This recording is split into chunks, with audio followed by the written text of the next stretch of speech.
Well, good evening once again. I want to welcome you for today's Twitter space. Comrade Julius, I welcome you once again. Thank you for sparing time always and joining in to share and educate. We always believe that if we are able to educate, then we are able to liberate. Our listeners, Tumsi Medrin, you're welcome. Namara Kreya, you're welcome. Julius Kalonde, you're welcome. And King Kong. I think we shall kick off our conversation as other people will be joining us. Comrade Awad, thank you for joining in. I've just received some apologies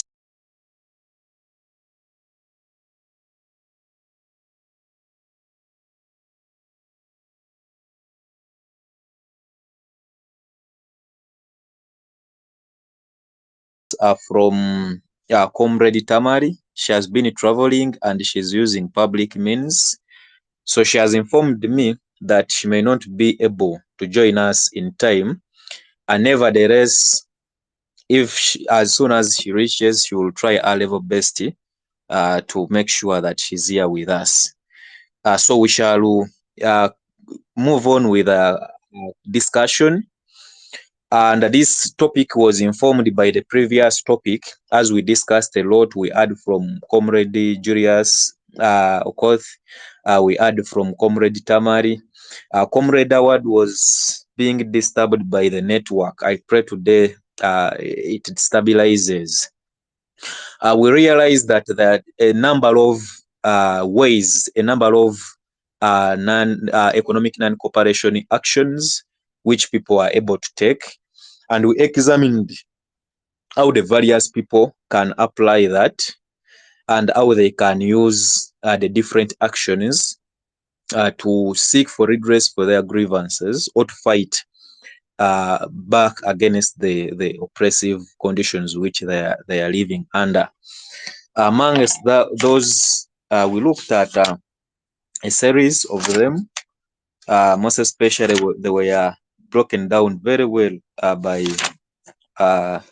Comrade Julius. He took us through the processes which the common people or the ordinary people could undergo to make sure that they organize economic non-cooperation actions. Yeah, we greatly appreciate. We also took further a step to look at the impacts of this economic non-cooperation. We examined the duration of the campaign, where Comrade Okoth cited that the campaign, for example, non-cooperation campaign may be dependent on the strategy, is dependent on the narrative driven by the campaign participants, is dependent on the unity. And the unity talked about the unit of purpose, the unit of leadership, and the unity and the messaging. Maybe that is the apparently the narrative. He gave a series of examples where economic non-cooperation has worked, and indeed we are convinced that it can work.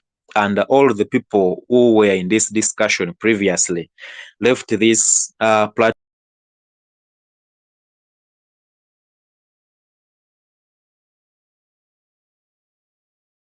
when they are convinced that even in Uganda, non-cooperation could work. There has been means in Uganda that non-cooperation, non-violence, things like non-cooperation or economic non-cooperation, people feel like they cannot work. But when we tried to examine this, we realized that really there are so many things which we hadn't done, and there are so many things which have not been done. But nevertheless, it is not late for us move together. That's why we are exploring the non-cooperation bit of it and the protest bit of it, such that we can be able to see at the end of the day every Ugandan able to take an action. We may not all go to the streets, but there are those who can choose to non-cooperate in the different ways.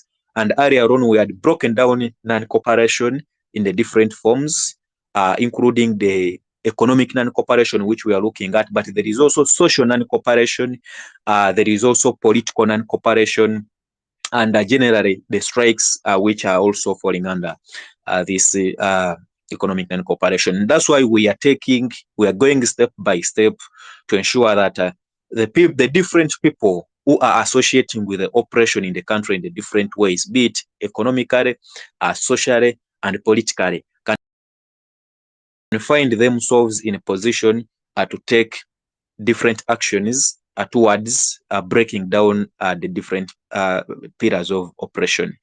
And then we realize that understanding the impact of the economic non-cooperation is very, very paramount to us and very necessary, especially for our people.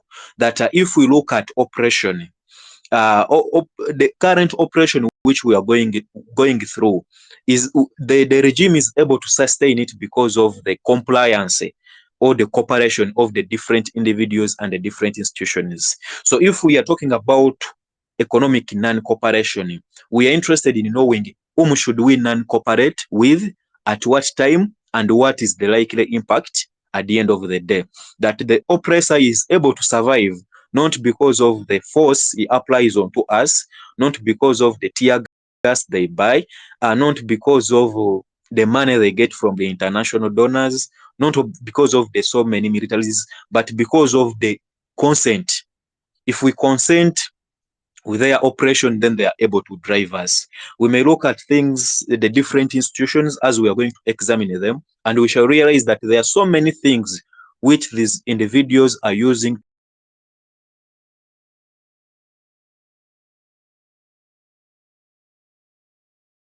to keep the power on their grip.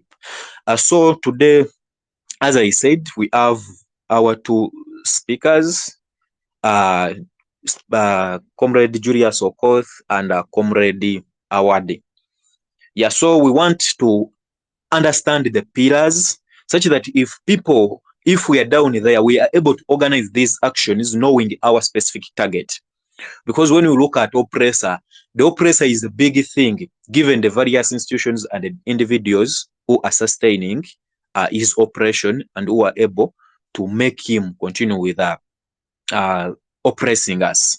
Therefore, I will invite our speakers first to introduce themselves, and then we shall open up our discussion. Those who have just joined in, Viola, you're welcome. Prince Arnold, you're welcome. Bash, you're welcome. Please, if you have any submission, keep it. If you have any question, note it. You raise it as we continue to move on. Thank you so much. Comrade Julius, you can introduce yourself once again. And then we shall also have Comrade Awad introduce himself. Then we shall give an insight to the people here and our listeners about the pillars of power. That when we talk about the pillars of oppression, what are those pillars we are talking about? Then we want to draw an intersection between them and the economic non-cooperation. That how can the economic non-cooperation we have been talking about, the boycotts we are talking about, the hurdles we are talking about, the refusal to partner with the government economic departments, how is it related to the pillars of oppression? So I will invite you to introduce yourself. Then you talk about the pillars of oppression. Then in our next segment, we shall draw a touch on how the economic non-cooperation, which we discussed previously, can break down or weaken these pillars of oppression. You're welcome, Comrade Okoth. Yeah. Hello, everyone. I'm happy again to be in this group. This is a very powerful group whereby we meet, we discuss. Discussing is a very, very critical thing, and keep on discussing such kind of things is very good. And I always volunteer to in such kind of discussions because I'm a revolutionarist, and I believe in change, and I believe that ideas should be with the people. Power come from the people. So myself, I always volunteer, especially where people come together and they talk about power. I can do it even like I always sacrifice to be the people who speaks about power. People speaks about themselves. people understand their rights, and people want to learn more. You see, in this that we're living, you must believe in a certain cause. There must be something that you are fighting for. You see, as a movement, you see, this movement is like a train. Train always follow its way. There's some people who comes in, some people comes in that train, they board that train, others goes down, but the train still continues. And I'm trying to believe that this movement is a train that continues to go, even if we fall. People fail, but the movement, the idea behind the movement cannot fail. So today's topic is very important. The only problem is that currently I'm not around Nairobi. I'm in a place called Loitoktok near Tanzania, near Mount Kilimanjaro. And where I am, I've only remained with about 35% of power. So as you continue the discussion, if you see me go off, you should not worry, because maybe where I am now currently, there is no power, and I've got only 35% of. And I forgot where I was to get more power. So the most critical thing that you need before we go to details is that to understand, when you are saying that you want to break of Uganda pillars of oppression, what's important, we need to understand, what are we breaking? You see, some people can just say that we want to break by economic non-cooperation. What are we breaking? You see, what are we breaking? We must be specific. There's something that we want to break. That's the reason why before we go to economic non-corruption, non-cooperation, we must do what we call a power analysis. Power analysis is to understand the different pillars, because unlike Kenya, I don't know much about Uganda, but Uganda somehow public. Kenya is a corporate state ruled by institutions. So in Kenya, to do a power analysis, it's very easy.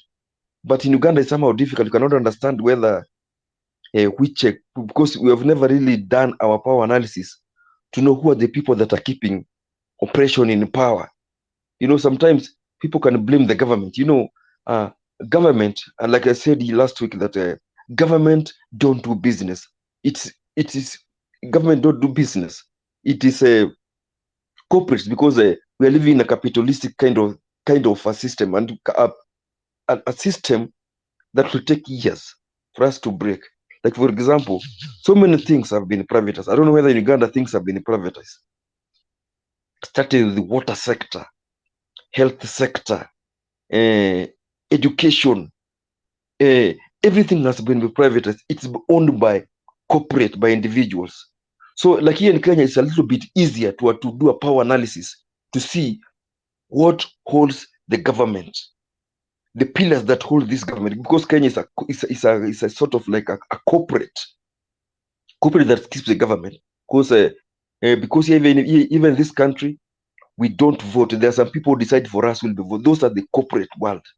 So I don't know, maybe when we are doing that power analysis, in Uganda, is corporate world ruling Uganda, because the government of Uganda is supposed only to get tax.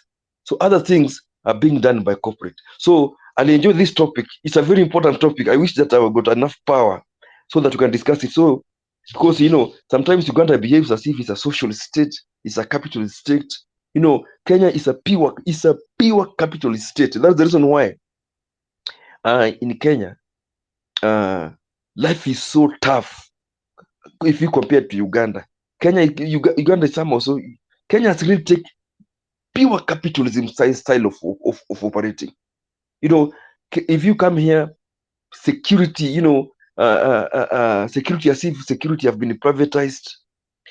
If you go to schools, international schools, because now when the public schools are deteriorating, public hospitals are deteriorating, so everything has been taken by the corporate world. So in Kenya, what I can do about identifying or doing power analysis is to identify the corporate that, the monster that a monster, there is a monster that feeds the oppressor. So we need, when we're doing a power analysis, we need to identify What feeds? Because an oppressor is a monster, but a monster don't survive in isolation. There are some people or institutions that are feeding the monster. So what are the monster? So if we make those things that are feeding the monster not to eat, I'm telling you, the monster will die. So the importance of today's meeting is to identify what are the culprits that are feeding the monster. So that's the most important thing. So when we're doing this analysis in Uganda, for example, is it flower? Is it the owners of flower farms? Is it is it banks? What is it? Is it really? Let's say, for example, on issue of business. Like for example, we are definitely today that there is business and finance, small businesses and profits. So those are just like these three are the like the way you have identified them are like pillars that holds the oppressor. So we need to identify they are pillars. So we need to identify business and finance. Who are these companies? Who are the directors of these companies? If they're small businesses, we need to peel off and understand. If they're non-profits, I know also non-profits are playing a role in a holding or in keeping an oppressor on top. So we need to identify so that you can come clearly, because maybe among the business and finance or small bit there's some others, but we need to identify, because most of most of most of most of most of companies or corporates that puts the system on top, especially in the business sector and finance sector. And also the people, the same people who are feeding those corporates. Because every time we say, oh, my salary shall be going through Standard Chart, shall go through Barclays. And you see, maybe it's the Barclays that keeps Museveni in power. Yeah, maybe it's another, maybe small businesses that when people are paying tax, people are paying tax, by paying tax without it's called unfair. They're just paying tax that keeps this person on top. Maybe they're non-profits. Also non-profits. Sometimes they're. I can say that non-profits to dealing with non-profits sometimes is very difficult, because they're like. Do you know a bat? A bat that always runs at night. This animal called bat. Bat is neither an animal, it is neither a bird. So to identify where non-profits are, sometimes it's become very difficult. So in today's topic, is very important. It's a topic to peel off the pillars that holds oppression, and especially those pillars, especially pillars that deals with economy, because a country cannot survive without economy. So a country cannot survive without economy. So today's topic is very important, and I really like to enjoy it. And it must be sort of like a free discussion, so that people also can identify. Sometimes it's not to be abstract. Me, I don't believe in being abstract. If you know that in Uganda, it's Barclays Bank that supports Museveni, sometimes just be candid enough and say, I know it is Barclays that have been supporting this person. It is Dutch companies that are supporting this person. Sometimes when you're adding these corporates, we can just be blaming. It's just like a shooting in darkness. You are shooting what you don't know. So we need to unmask those pillars. And by unmasking those pillars is to peel them off until you get their shareholders and their directors. Thank you very much. Let me go ahead and see how the discussion will continue. Thanks. All right. Thank you so much, Comrade Okoth. I think you have really given this discussion a life, and it gives a clear direction which we are taking. Comrade Awad, I want to welcome you. I have sent you an invitation to speak. You can freely join in. Comrade Tamari will be with us as a listener. She's still traveling, but as she reaches, hopefully she will be able to join our conversation. Comrade Awad. Okay. Awadi Hamid Hashima, my name is an activist with Rubaga Social Justice Center. I don't want to delve so much into the introduction because of my poor network. Let me come up to speed with the topic of discussion. Breaking of Uganda's pillars of oppression by economic non-cooperation. Coming after Comrade Julius is really a good opportunity because he always tries to give a good background of the whole discussion. So it makes it easier for whoever is coming after him to go straight and start dissecting the issue at hand. Now that for Uganda's case, it is Uganda is a captured state. So by being captured, it is always not easy to know exactly where the pillars that hold the country where they are, because almost everybody is just running around like a headless chicken. If you want to know where the pillars of oppression lie, of course, it is the same pillars that would have served the state constitutionally or legally are the ones that are made to turn against the people to do the oppression bit of it.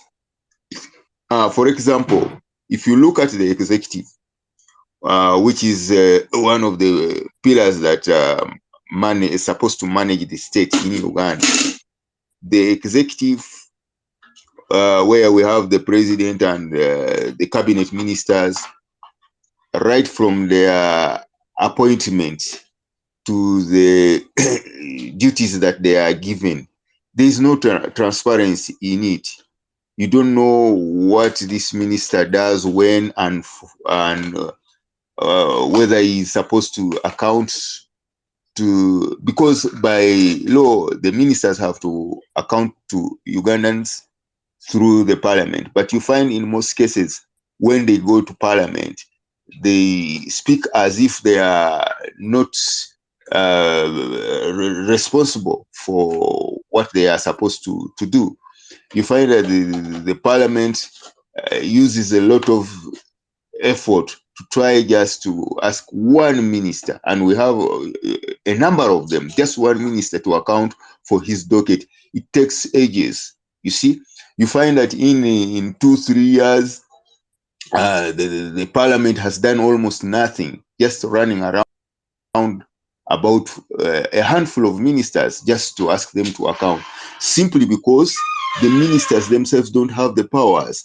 Now, if the ministers don't have powers, the members of parliament who are supposed to check the executive are also not having the powers. Then if you go to the judiciary, you find that also the judiciary, which is supposed to be an arbiter in case there is a dispute between parties, you find that the judiciary also doesn't deliver justice. In most cases, it delivers injustice.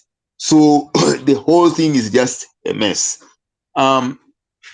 When I talk of Uganda being a captured state, it means that there is one person who is controlling everything, and that is Mr. Museveni. And whoever works for him is like a drum beater.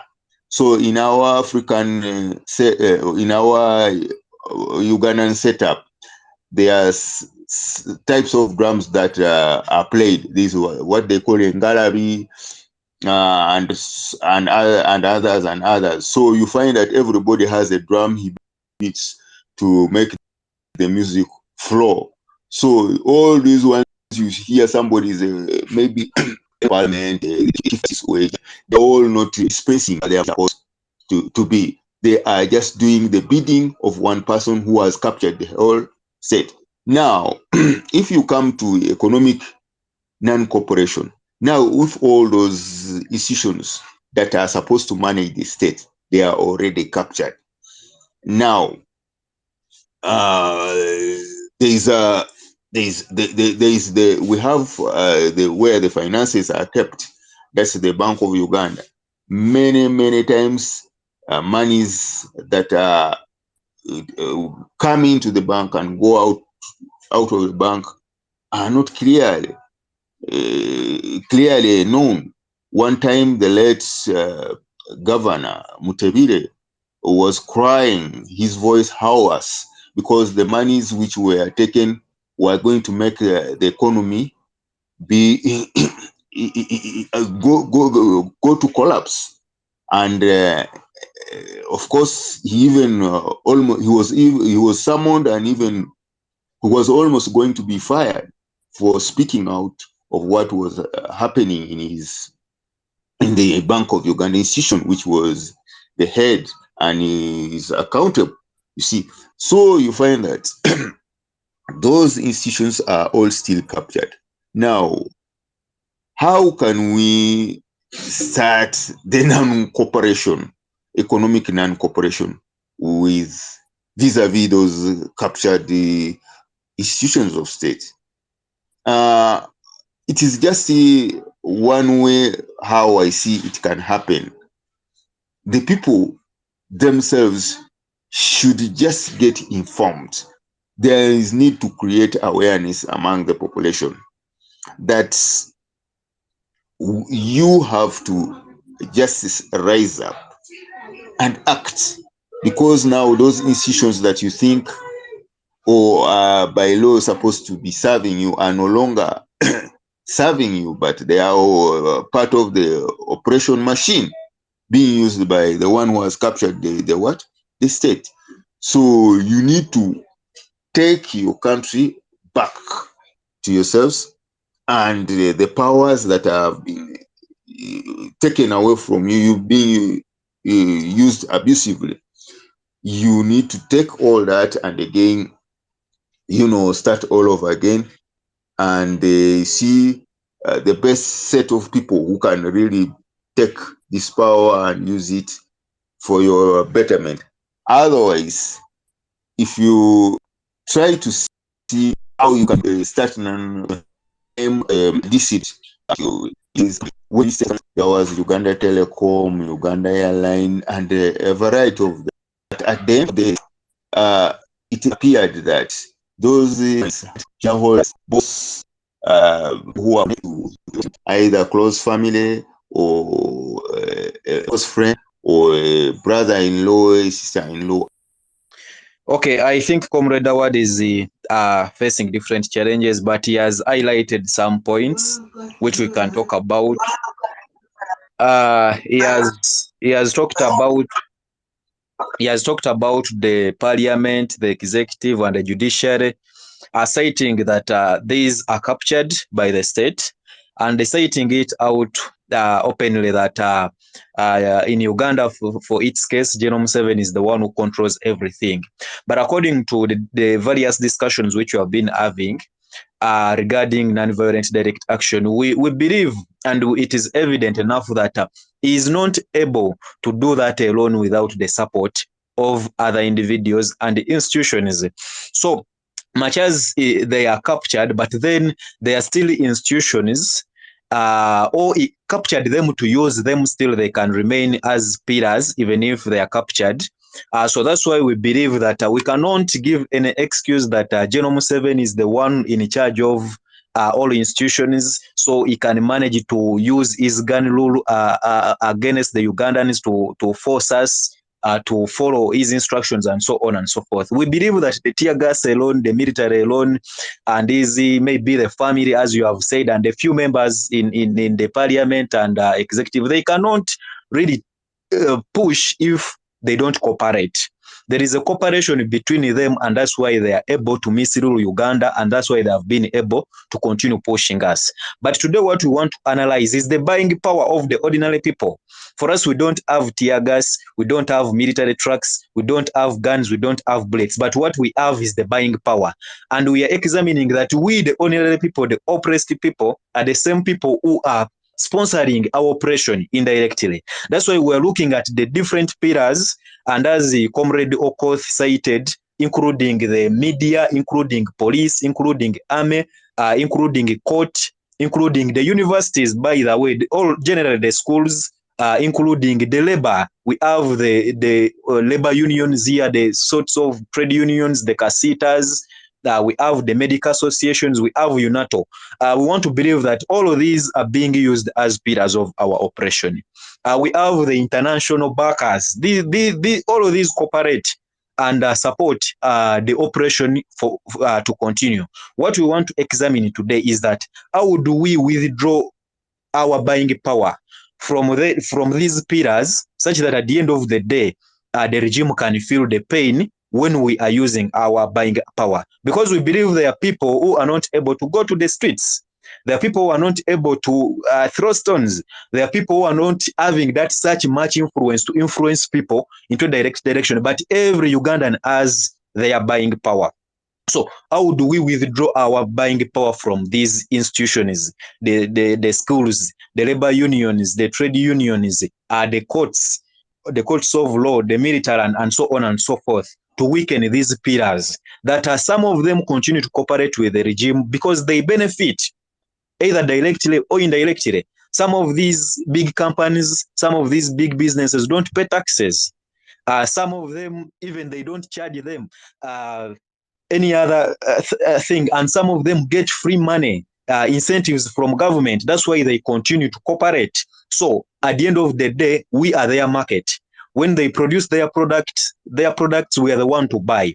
When they offer the services, we are the one to access these services. When they build those posh buildings in Kampala, we are the one to rent. So today what we want to analyze is that how do we use that buying power or the economic non-cooperation, depending on our levels. There is that person who buys salt, but there is also one who buys a car. There is also one who rents a building in Kampala, not knowing that maybe the building belongs to General Museveni indirectly, and at the end of the day, the money pays for rent, the millions of money they pay, they are the same monies they use to oppress us. So that is our discussion today. I recognize the different people who have joined us. I see Senior Kakwenza, Rukira Bashaija, thank you for joining. I see Edward Maega, Mulindwa Amidu, Atusasire Davis, Kawara Peter, Luka Mukasa, Mwesgwa Nixon, Florence. Thank you for joining in. We believe all of us have different experiences and encounters, and we shall speak out openly because people don't know these things. Who owns Lato? Who owns Cafe Javas? If we people, we cannot afford what to eat, who owns such? And the money which comes from such businesses, such investments, where do they go? These posh hospitals which we cannot afford, who are the owners? What do they use that money for at the end of the day? I will invite Comrade Okoth to throw more light about these pillars. We want to believe not all pillars we can non-cooperate with them economically. We shall look at social cooperation, social non-cooperation. We shall look at political non-cooperation. So we want to examine those pillars which really directly support the government economically, and how can the ordinary people withdraw their support? Last time we looked at the different stages of organizing, but now we want to draw the intersection between the pillars, because we should take away that syndrome that General Museveni he cannot do those things alone without different individuals supporting him, without different institutions supporting him. Comrade Okoth, you're welcome. Yeah, thank you again. Today's topic is very interesting. The only problem that I'm fearing that my power is low, but it's a very interesting topic that if we go deeper into it, like you have just mentioned something, because me, I believe in somebody, when you are going to these things, you must hold things with the horse, hold a cow by its horn, like for example, you've said about, you've talked about certain companies that I've just was hearing from afar about there's certain companies. So we need to do a power analysis, power, you need to do power analysis, because we don't talk about state power, state capture. Is it that the state is capturing corporate world, or is it the corporate world that's capturing